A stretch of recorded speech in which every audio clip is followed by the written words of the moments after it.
Hey noble ones, welcome back to my channel. This is the Metatron speaking. And as you know, on this platform I have spoken about TikTok as a platform and TikTokers, specifically some really crazy ones, several times. Therefore, I decided that I would spend some time today to talk about this impending, or should we say looming, TikTok ban that is supposed to happen on the 19th of January, if I'm correct. I would like to discuss possible implications, hear your thoughts on the matter, if you agree with the ban, if you disagree at a personal level, and if we wish to step it up a notch, we could talk about whether the ban will be constitutional or not. But all things considered, this is a big deal, particularly due to the number of users in this country that are using TikTok. A brief Google search does reveal some numbers that are indeed staggering, although then again, in this case we are using an AI overview, so this is something that needs to be double checked. But if we read, as of January 2025, an estimated 170 million Americans use TikTok. This makes TikTok one of the fastest growing social media platforms in the United States. And many articles and websites appear to be supporting this statement and these numbers. As you see, between 2021 and 2023, the share of US adults saying they use it rose from 21% to 33%. 33% of US adults, and then add all the kids and underage. It's a huge number. Whether this is exact or not, it's massive. Now, with that introduction out of the way, let me give you a little bit my perspective so you know where I'm coming from in case you are new to this channel. To visualize any possible personal bias, I do need to disclose the fact that I cannot stand TikTok. I hate almost everything about this app. The way it works, the short content form, the jingling of keys, the low attention span, with all the possible negative repercussions, particularly on younger audiences. However, in order to be fair, I do have to underline the fact that my personal livelihood is not connected to TikTok in any way, shape or form. And even if this ban does happen, it would not impact me in any way, I do feel for those people who have an online shop, in general online presence, or the people who base most of their livelihood with the app. Another reason why I hate TikTok is the difference in which TikTok works in America and in China. It just annoys me profusely to think that in China, their version of TikTok, I'll talk more about that, promotes science, maths, physics, philosophy, studying, learning, while in the US it's silly dances and lip syncing. I mean, the difference is massive. It's not even conspiracy theory territory. It's just a fact. So there is that.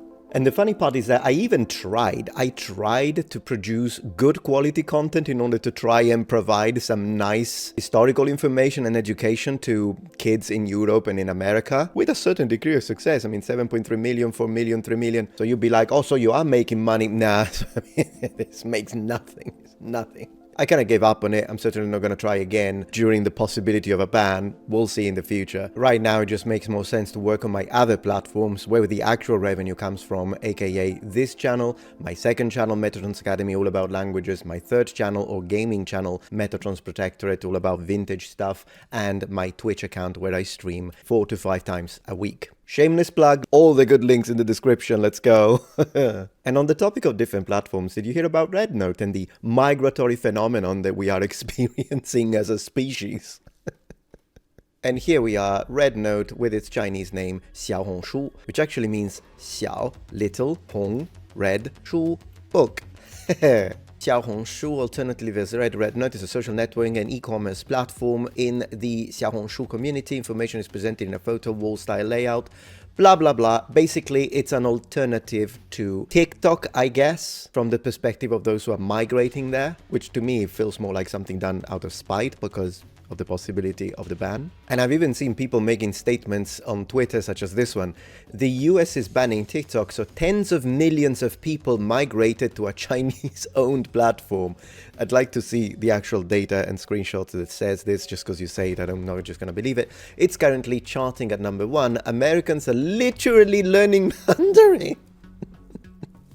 And voluntarily giving all the data directly to China. Listen, the second part, yeah, probably that's what they're doing, but literally learning Mandarin, mate, as someone who's been studying Mandarin for many, many years, including at university as a minor, I would like to underline it's not that easy to pick up Mandarin, and I can assure you that even though there are many ways in which someone can motivate oneself to not give up and quit before you even reach a modicum of fluency in such a difficult language, I can assure you that doing it out of spite or doing it so you can learn how to use this app is not one of those.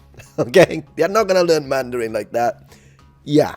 And just to provide clarity, Red Note or Xiaohongshu is not the Chinese version of TikTok that already exists, and it's called this, so Douyin. This is actual TikTok in China.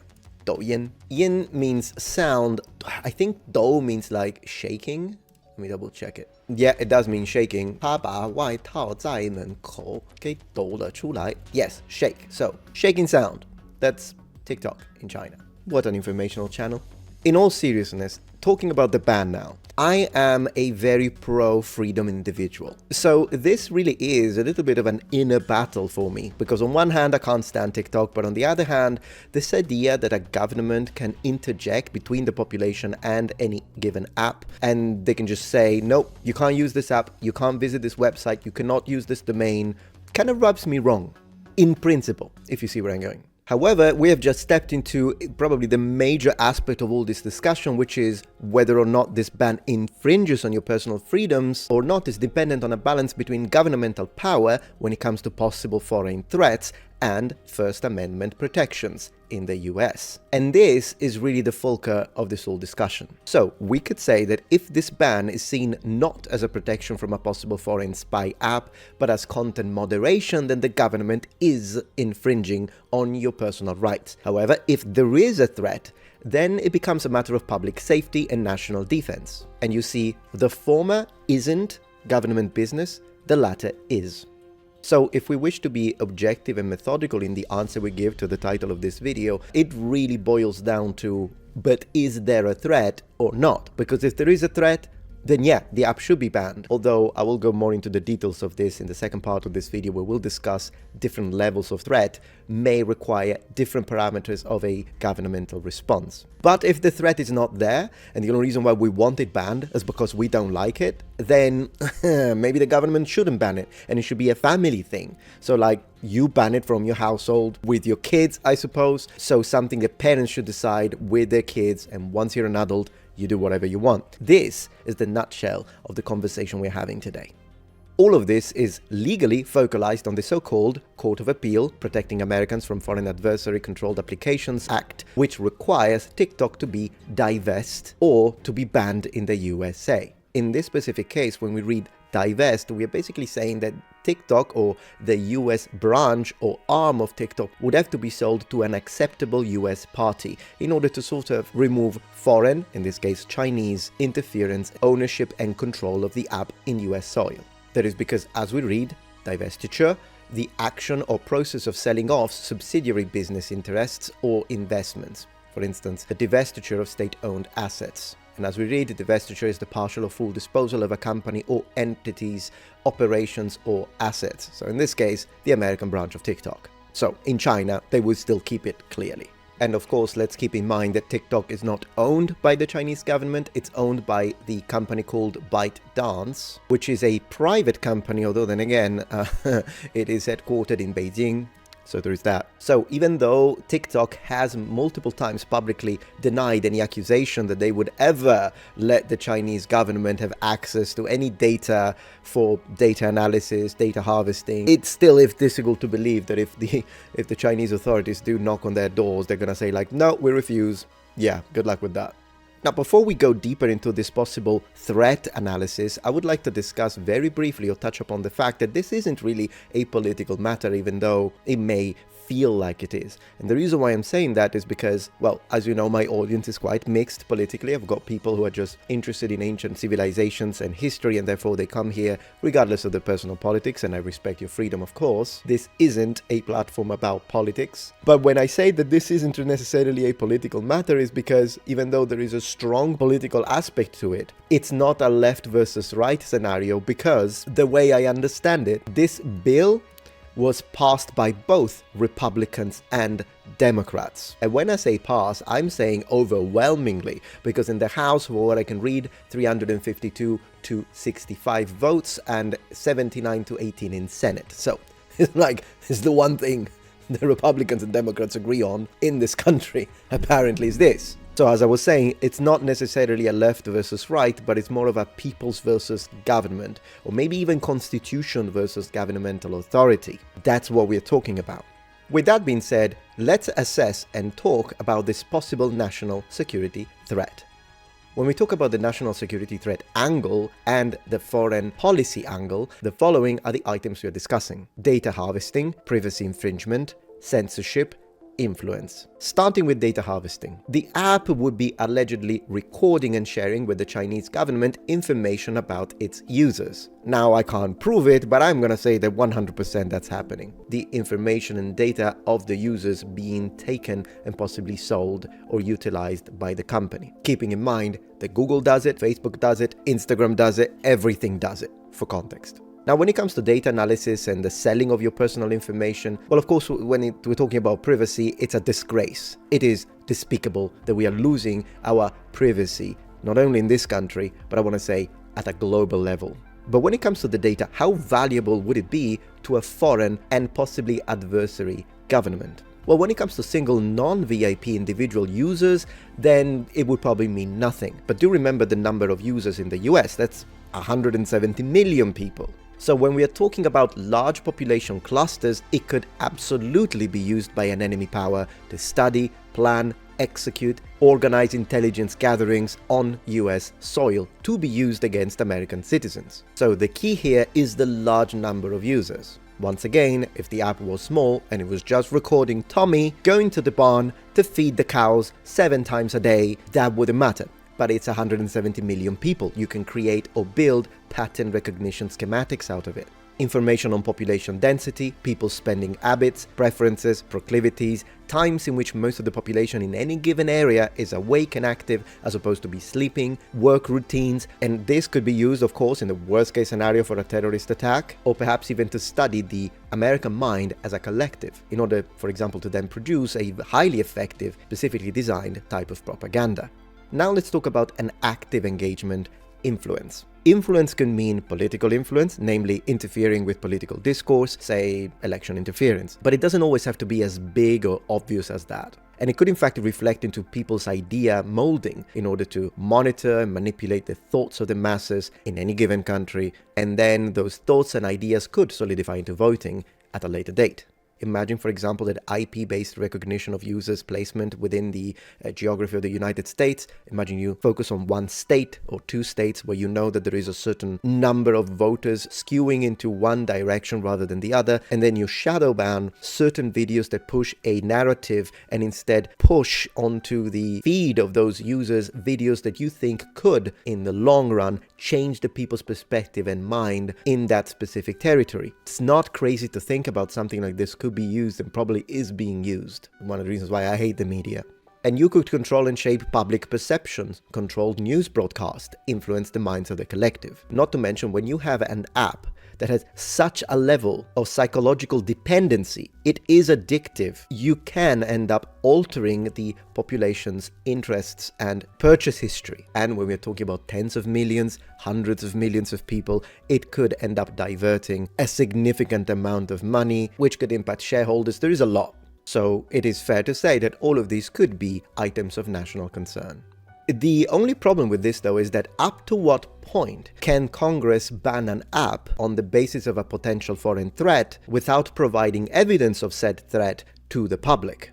If the threat to national security is the major reason behind this ban and not just congressmen disliking TikTok as an app, shouldn't there be a need for us as the people, American citizens, residents within the United States like me, shouldn't we be at least shown this threat and the proof of it before we let the government make a decision that impacts each and every single one of us and our lives, whether or not you hate the platform?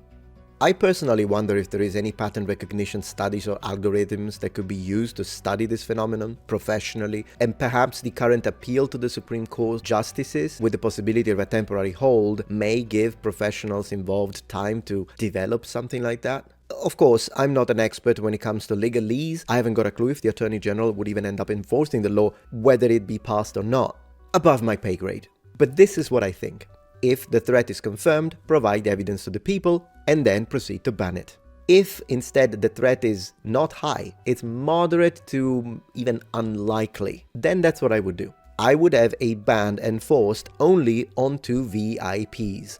And when I say VIPs, is the second time I use this term on this video, I'm not talking about some whatever the heck rich actor in a mansion, who cares? I'm talking about very important people from a governing perspective, specifically in the context of national security. So I'm talking about high military officials, top scientists, politicians, high-level business people, Ministry of Defense, White House employees, Pentagon employees, any person who could have in the moderate to low possibility of foreign entanglement or involvement with when it comes to data and spying. All of these VIPs, they should have the ban, but maybe not the population as a whole, once again if the threat is very low. Now, of course, as a possible counter-argument against what I just said, provide proof of the threat, someone could tell me that perhaps the CIA, the FBI, intelligence, they do have proof and they did show Congress, but they can't show it because if they did, they would be losing assets. They would be revealing their secrets or the way this information was acquired in the first place. And that's why it is unreasonable to require the government and Congress to show us proof of this threat, as it could compromise whatever agents that they are applying or techniques and whatnot. True, if that's what's happening, I could understand it, but for some reasons I don't think it is. And the reason why I'm saying this is because if the government, CIA, FBI, do have 100% proof that they cannot show because secret assets about all of this involvement of TikTok with spying and whatnot, if they do have this proof, then how is it possible that both President Donald Trump and Kamala Harris had TikTok accounts? I mean, if they do know that this is spying, you wouldn't have presidential candidates using it and accruing, for what I could read, up to 6 billion presidential campaign-related views. So that's why I'm saying, listen, you're not, I mean, I don't know, do you have this proof? At this point, I'm saying you got to show me, because if you do have this proof and you know for a fact that there is a high risk, then why are presidential candidates on the app? Aren't they the most important person that could be monitored and perhaps even to plan an assassination and all that kind of stuff? Just the logic breaks down at that point. Okay, all of this is interesting, but let's say that something's got to be done. Okay, so they're going to get banned unless they sell. Who would they sell to? And of course, one of the possibilities, apparently, I mean, there's a lot of stuff going on social media, but one of the options would be it's allegedly Elon Musk. Now, I don't know. That would be hilarious. Now, I don't know if this is true or if it's fake news. This website is saying it's not true, pure fiction. I think I saw it on TV, although then again, seeing it on TV doesn't mean anything, particularly these days. Perhaps rather than Elon Musk saying that he has an interest in it, or even TikTok mentioning Elon Musk as a possibility publicly, which apparently they say they didn't do, it is possible that a businessman like him who did buy Twitter may be one of the parties interested in the purchase of the American branch of TikTok. Now, whether that's going to happen or not, yeah, that could be an interesting thing to see, but what would you think? Would you use TikTok if it was purchased by Elon Musk, or would you leave the app at that point even if the ban wouldn't be enforced anymore, precisely because he's owning it, and so you think things are going to change too much? Like, X is very different to how Twitter used to be. Whether you like it more or whether you like it less, it's of course your personal opinion. Now, in conclusion, I'll be honest, I don't know if this is constitutional or not. I don't know if it infringes people's freedom of speech or not. I'm a massive freedom of speech proponent, but of course, if there is an actual threat to national security, then freedom of speech becomes secondary at that point, because you've got to protect your citizen. But personally, I don't think it's gonna get banned. Now, I could be wrong. I don't know. Maybe this video will age like milk because then it does get banned. I don't know. But in my opinion, I don't think it's going to get banned. And the reason I'm saying this is because I think that whether it be Congress, whether it be the Supreme Court, whether it be lawmakers, I think this is posturing. It's not the first time that it's happening. It's a form of scare tactics towards the company, TikTok. Not that they don't deserve it, but I'm just saying what I think. But I don't think they'll end up banning it. And the reason is simple. I think it's too lucrative and too useful as a information tool to just ban it. I think there are plenty of parties that would rather want it, control the American sector, both from an economic standpoint and the financial, so the kind of money that can be produced, but even more so because of the sort of information control that you could gain. So in other words, what I'm saying is that the DC Court of Appeal saying no to TikTok lawyers and all the brief that they were writing, I think that's just to put pressure so that they would sell it.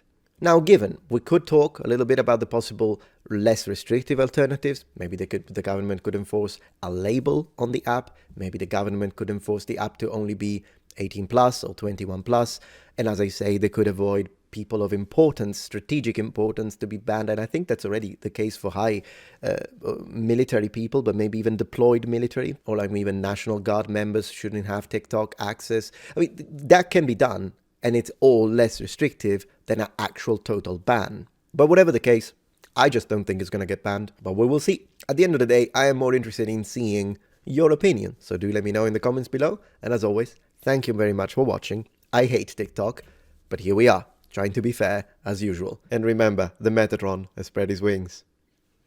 Goodbye. If you're enjoying this video so far, please take a moment to check out my Patreon page. With as little as a $5 support, you can help us ensure that we can continue to produce high quality and high researched content. And at the same time, you get access to polls, extra videos, unlisted streams, and much more. Thank you so much.